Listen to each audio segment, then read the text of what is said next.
일상에 바쁜 여러분들을 대신해서 지식과 인사이트를 정리해드리는 매일 독서 매일 인사이트입니다. 오늘은 마음의 법칙, 이 책에 대해서 한번 살펴보도록 하겠습니다. 이 책은 심리학 분야의 여러 내용, 여러 연구 성과 중에 우리의 실생활에 적용해 볼 수 있는 그런 엑기스를 모은 책인 것 같아요. 공허한 이론이라든가 공감되지 않는 내용들 이런 것들이 아니라 우리의 일상에 아주 유용하게 적용해 볼 수 있는 그런 내용들로 전체가 구성이 되어 있는 것 같아서 이 책은 전체를 한번 요약을 해보도록 하겠습니다. 첫 번째는 감정 다루기인데, 이 감정을 다루는 법에 대해서는 우리 채널에서도 몇 번 말씀을 드렸던 것 같아요.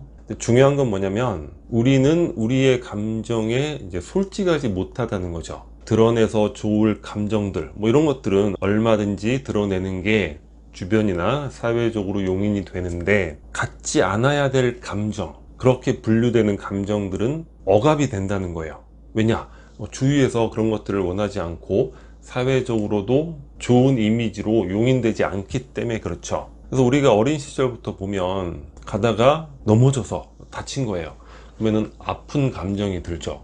솔직하게 아픈 감정을 표현해야 되는데 보통 엄마들이 아이고 별로 심하지 않네, 괜찮아질 거야. 그러니까 왠지 아파도 아프다고 말하면 안 될 것 같은 그런 느낌. 그리고 젠더, 남자는 강해야 해, 그러니까 약한 감정은 드러내면 안 될 것 같은 이런 억압이 있죠. 여성은 얌전해야 돼, 여성이 진취적이고 이러면 안 될 것 같은, 물론 지금은 그렇지 않지만 그런 것들로부터 지속적으로 어떤 사회적 신호를 받아왔기 때문에 우리가 감정을 솔직하게 드러내는 것, 이런 것들에 이제 서툰 거죠. 그리고 문제는 억압된 감정이 다른 형태로, 부정적 형태로 발현이 된다는 거예요. 그래서 어떤 감정이 찾아왔다, 그 감정이 좋고 나쁘고 그런 것이 중요한 것이 아니라 그런 감정에 솔직해지고 그 감정을 대하는 태도가 중요하다는 거죠. 그 태도에 대해서는 우리 과거에 몇 번 말씀을 드렸듯이 미국의 유명한 불교 명상가 있잖아요, 타라 브렉. 그러니까 감정이 찾아왔을 때 나쁜 감정을 마라라고 상징하는데, 마라에게 차를 대접해라, 환대하라는 거예요. 어떤 감정이든 나를 찾아오면 일단 환대하고 차를 대접하고, 그러면 감정이 잘 떠나갈 수 있다는 거죠. 우리가 감정을 억압하면 억압할수록 그 감정은 더욱더 강해질 수밖에 없는 거예요. 그리고 예전에 불행 피하기 기술에서도 살펴봤는데, 그 작가는 감정이 찾아오면 그 감정에 이름을 붙이죠. 불필요한 분노가 생기면 이번에는 독수리가 찾아왔네, 이런 식으로. 그러니까 이름을 붙인다는 거는 객관화 시킨다는 거잖아요. 그러니까 감정이라는 것이 억압이 아니라 이렇게 객관화하거나, 또는 아이고 날 또 찾아오셨네, 차를 대접해야지. 그러니까 그 감정이 없어야 된 감정인데 왜 왔는가, 이런 식으로 대하면 문제가 더욱 복잡해진다는 거죠. 그래서 감정에 대한 태도 두 가지, 환대하고 차를 대접하는 것, 또는 명명하는 것, 객관화시키는 것, 이런 것들을 한번 적용해 볼 수 있을 것 같습니다. 리프레이밍, 굉장히 중요한 개념일 것 같아요. 일단은 이 개념 위주로 우리가 좀 머릿속에 각인을 시켜야 될 것 같아요. 어떠한 지식이 모호한 형태로 있는 것과 딱 개념화 되어 있는 것은 차이가 있죠.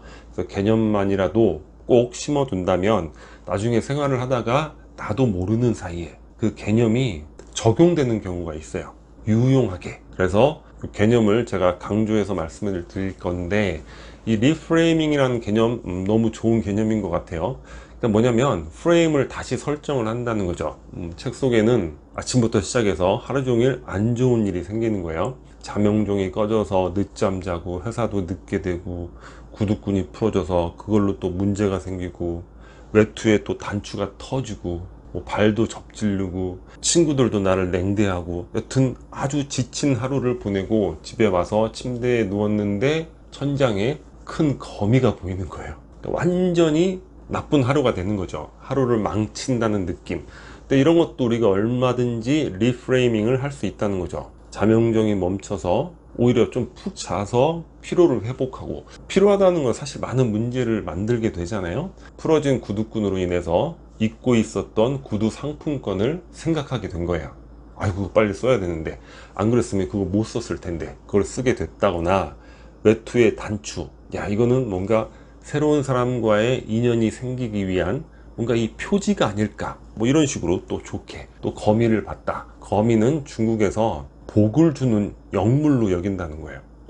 아유, 나한테 얼마나 좋은 복이 생기려고 거미가 다 있을까, 이렇게 리프레이밍을 하는 거죠. 근데 이 리프레이밍은 뭐 이런 불쾌한 일들도 그렇지만 우리가 실패를 대할 때 아주 유용하게 이용할 수 있는 거예요. 어떤 일에 실패했을 때 나는 루저야, 무능력해, 이런 게 아니라 이 실패를 통해서 많은 걸 배웠고 이로 인해서 앞으로 얼마나 더 크게 성공하게 될까, 이런 기대를 또 가져볼 수 있는 거잖아요. 우리 마인드셋 이야기할 때 고정 마인드셋, 성장 마인드셋, 그러니까 리프레이밍 자체가 성장 마인드셋과 일맥상통하는 개념이 있어요. 그래서 아까 예를 들었던 뭐 그런 사사로운 뭐 그런 것도 당연히 리프레이밍을 적용을 하는 거지만, 많은 여러 가지 인생의 사건들, 상황들에 대해서 리프레이밍을 통해서 좋은 해석을 하고 좋은 삶으로 이끌어 나갈 수 있다는 거죠.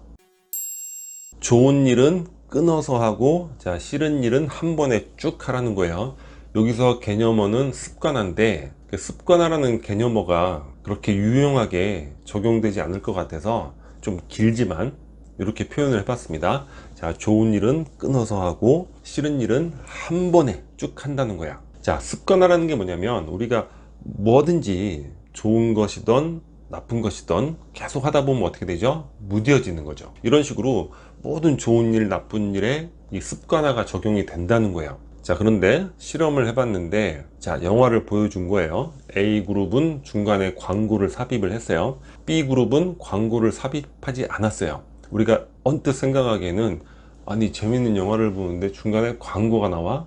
맥 빠지네. 오히려 A그룹이 평이 안 좋을 것 같은데, 자, 광고가 삽입된 A그룹이 B그룹보다 훨씬 더 평가가 좋았다는 거야. 뭐냐? 재밌고 좋은 영화를 보는데 한번 끊어주니까 무뎌지는 정도가 덜한 거죠. 한 번에 쭉 보면 좋다가도 또 무뎌지는 것이고, 그래서 좋은 일은 이렇게 끊어서 어떤 것에 이런 걸 적용해 볼 수 있을까, 뭐 생각하기 나름인데 생활하다 보면 이런 것들을 또 적용해 볼 수 있는 좋은 일들이 생기겠죠. 그래서 이런 개념을 가지고 있으면 좋을 것 같아요. 싫은 일은 한 번에 하면 어떻게 됩니까? 싫은 일이 무뎌지는 거예요. 싫은 일이 싫게 느껴지지 않는 거죠. 원인 오류, 이거를 심리학에서는 귀인 오류라고 그래요. 근데 귀인 오류라고 하면 도무지 이거는 느낌으로 다가오지가 않는 거예요. 그러니까 다른 책에서도 몇 번 귀인 오류를 접했는데 전혀 머릿속에 들어오지가 않아요. 각인이 안 되니까 또 생활하면서 떠오르면서 유용하게 적용이 안 되죠. 그래서 귀인 오류보다는 그냥 원인 오류다, 이렇게 생각을 하는 게 좋을 것 같아요. 우리는 어떤 일이나 사건에 대해서 그 원인을 잘 파악을 못 한다는 거예요. 그러니까 원인을 엉뚱하게 생각하는 거죠. 원인에 있어서 오류를 발생시킨다는 거예요. 예를 들면 뭐 외적 원인이 있고 내적 원인이 있잖아요. 편향이 발생을 하는 거예요. 타인이 성공하면 외적 요인, 아이고 뭐 부모님이 좋아서, 아니면 뭐 운이 좋아서 저렇게 됐을 거야. 내가 잘 되면 어떻게 되죠? 내적 원인, 나의 탁월한 재능과 천재성과 나의 노력과 뭐 이런 걸로 인해서 이런 외적, 내적, 나의 성과, 타인의 성과, 이런 원인에 대한 오류도 있고, 또 하나는 뭐가 있냐면 상황 원인과 사람 원인이 있는 거예요. 그러니까 어떤 시대에 있어서 그 시대적 상황으로 인해서 생기거나 어떤 재해적 상황이라든가 뭐 사회 경제적 변화로 인한 그런 상황으로 인해서 발생한 일인데, 그걸 우리는 특정한 사람으로 인해서 발생한 걸로 매도하는 그런 오류가 발생을 한다는 거죠. 가족들과 관계할 때도 그렇고 또 회사 생활할 때, 사회생활 할 때도 마찬가지죠. 어떤 그 상황을, 맥락을 전체적으로 파악을 한다면 이해할 수 있는 거예요. 그런데 우리는 아니 너는 항상 문제야, 저 사람이 항상 문제야, 이렇게 사람으로부터 원인을 찾으려고 하는 이런 부분들 생각해 볼 필요가 꼭 있을 것 같습니다. 점화 효과, 사고의 메커니즘을 이용하는 방식인데, 예를 들면 그런 거예요. 단어를 제시한다 하더라도 처음 제시한 단어로 인해서 나중에 제시한 단어에 영향을 끼치는 거죠. 자, 눈이 색깔이 어떻게 되죠? 하얀색. 구름은 무슨 색이죠? 하얀색. 암소는 뭘 마시죠? 그러면 계속 하얀색, 하얀색. 암소는 뭘 마시죠? 밀크. 이렇게 된다는 거죠. 우리 이제 코미디언이나 개그할 때 이런 뭐 수법 많이 쓰잖아요. 우리가 이 점화 효과를 뭐 이런 개그나 이런 단순한 언어 이것 이외에도 다양한 방식으로 적용해 볼 수가 있겠죠. 일단은 뭐 누군가와의 미팅, 내가 좋은 결과를 얻어야 되는 그런 상황에서 긍정적 언어들을 미리 배치를 하는 거예요. 뭐 이메일이라든가 아니면 프레젠테이션이라든가 뭐 기타 등등 긍정적 언어들이 지속해서 나오게 되면 그게 또 점화 효과를 일으켜서 상대방으로부터 긍정적 언어를 또 얻게 되는 거예요.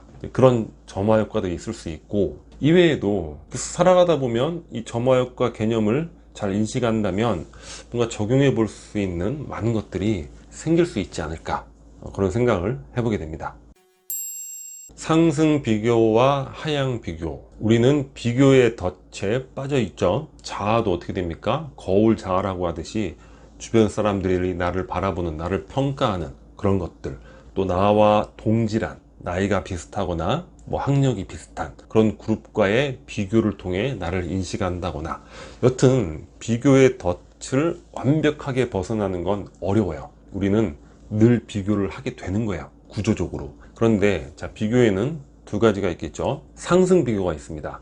항상 더 위를 바라보는 거죠. 동창을 만나더라도 나보다 더 잘 나가는 그런 친구를 생각하는 것, 이게 상승 비교가 되겠죠. 좋은 점은 자극을 받을 수 있다는 점, 나도 더 노력해야지, 뭐 이런 것들.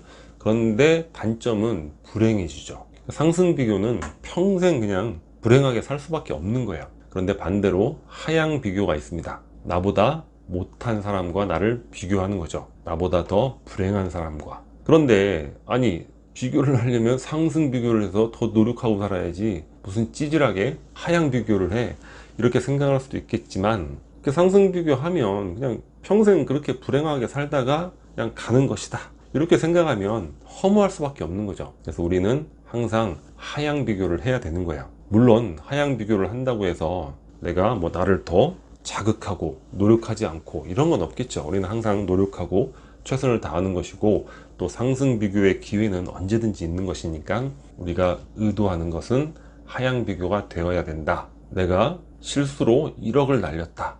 그러면 1억 하다가 억걱하다가 건강 잃고 인생 망치고 이런 경우 많잖아요. 그럴 때 10억을 잃은 사람과 비교를 하는 거죠.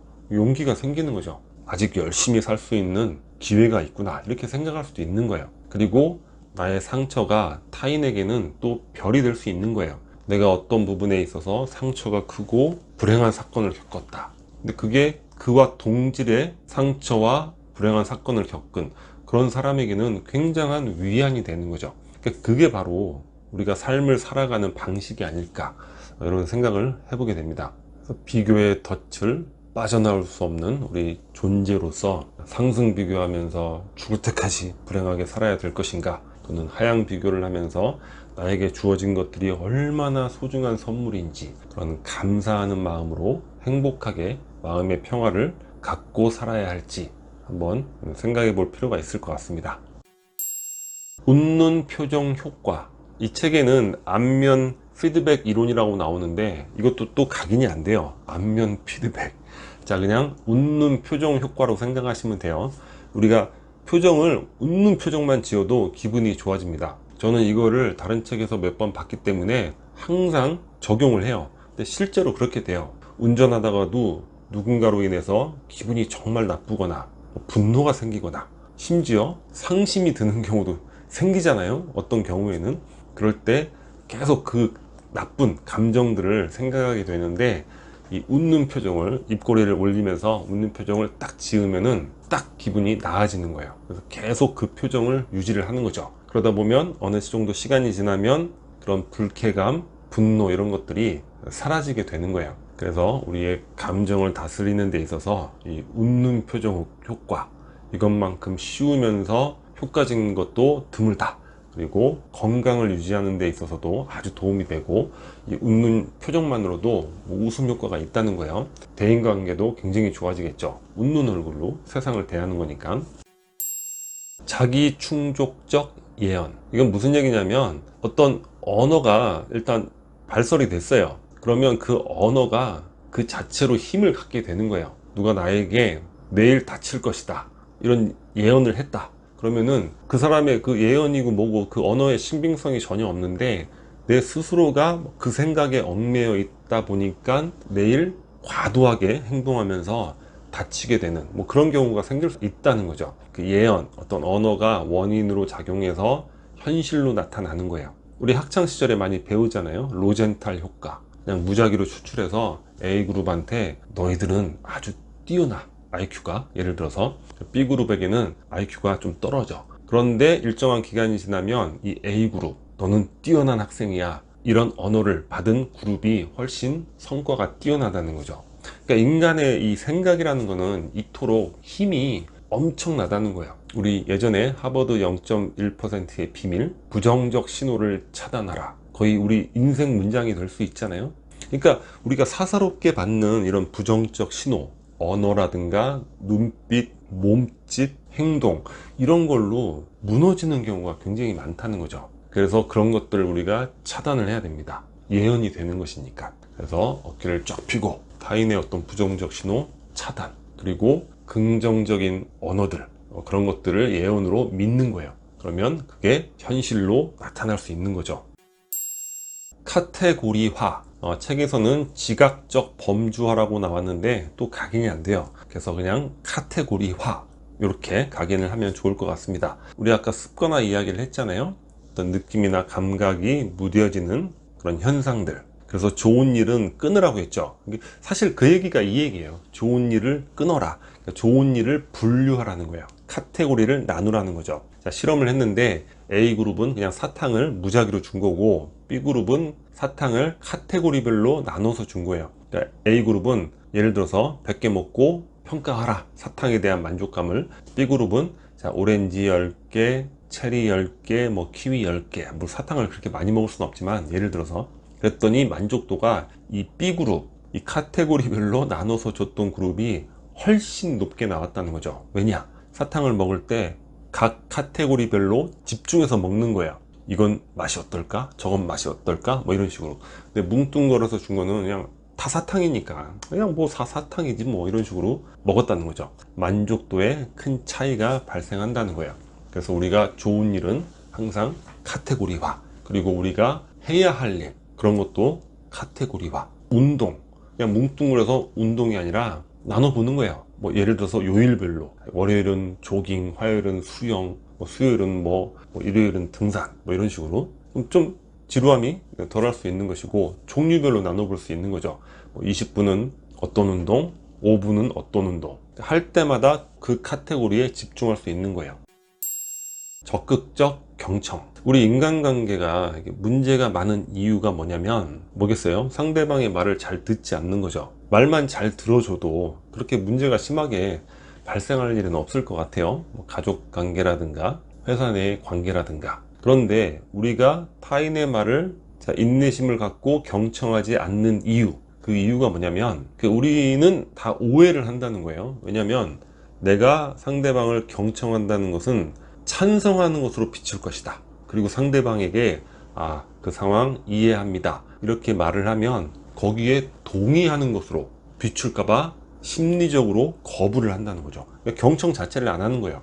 듣고 있는 자체가 저 사람은 내가 찬성하는 걸로 생각하겠지? 이렇게 여긴다는 거죠. 근데 실제로는 그렇지가 않다는 거예요. 경청이 나의 입장을 포기한다, 이런 게 절대 될 수가 없는 거죠. 그래서 경청하는 게 내가 찬성함으로써 내 입장을 버림으로써 내가 패배한다, 이런 게 아니라는 거야. 그래서 적극적 경청을 실천하자는 거죠. 경청은 완전히 무해하다는 거예요. 패배가 아니라는 거고 오히려 굉장히 유익하다. 뭐가 유익하겠어요? 경청 자체가 많은 지식을 습득하는 것이고 또 상대방에게 아주 호감을 주는 것이잖아요. 그래서 우리가 앞으로 뭔가 갈등이 있을 때 일단 상대방의 이야기를 충분히 경청하는 것, 그리고 이해한다는 걸 표현하고 그 다음에 나의 입장을 얘기해도 충분하다, 이렇게 저자는 이야기를 하고 있습니다. 자, 오늘은 파트 1 살펴봤습니다. 오늘 영상은 여기서 마치도록 하겠습니다. 여기 캐릭터처가 구독 버튼이고요. 구독과 좋아요 많이 부탁드리겠습니다. 감사합니다.